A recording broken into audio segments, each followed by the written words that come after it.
عايز الاجابه المختصره؟ لا، ما بيسببش صلع. خلاص سوايب. عايز بقى الاجابه تمام اللي اشرح لك ليه؟ كمل. في فرق ما بين دراسات، في دراسات مختلفه، في دراسات قويه وفي دراسات ضعيفه. الدراسات الضعيفه بتعرفها منين؟ ان هي بتتعامل على عدد ناس قليل، وبتوبزرف الناس دي او بتراقب اللي بيحصل في الناس دي. انت بتعمل حاجه دي في الناس، بترمي حاجه للناس او بتعمل فيهم حاجه، بتديهم حاجه، بتهائرهم بحاجه وات ايفر، وبتراقب تطلع بكونكلوجن واوبزرفيشن من الدراسه دي. لما تبقى المده دي قليله وعدد الناس ده قليل، فبالتالي دي ما بتبقاش قويه 100%. يعني ما بتثبتش حاجه، اللي هو انت مع عدد ناس قليل لو حصل لهم حاجه ما ممكن ما يحصليش.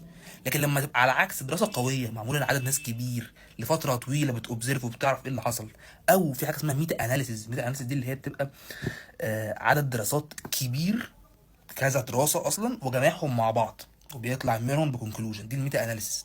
فده القوي، ده اللي بنعتمد عليه. الدراسات الضعيفه اثبتت ان الكرياتين بيزود حاجه اسمها دي اتش دي هيدروكسي تستوستيرون. الهرمون ده فعلا بيزود الصلع الوراثي او بيسرع يعني الصلع الوراثي. فانت اوريدي كده كده هتتصلع. لو انت واحد ما عندكش صلع وراثي، ابوك وخالك وعمك وجدك وبتاع مش قرعه اصلا، ظلبات عادل شكل، فبالتالي انت مش هتتصلع، يعني مفيش مشكله، ما عندكش صلع وراثي. لكن لو هم اصلا عندهم صلع، فانت عندك صلع وراثي وارث الحوار ده لجيناتك، فانت هتتصلع. ما ترميش اللوم على الكرياتين. ده امتى؟ لو اثبتنا ان الدراسه دي اصلا صح. هي دراسه واحده اتعملت على 20 شخص لمده 3 اسابيع، لاعبين اصلا كوره.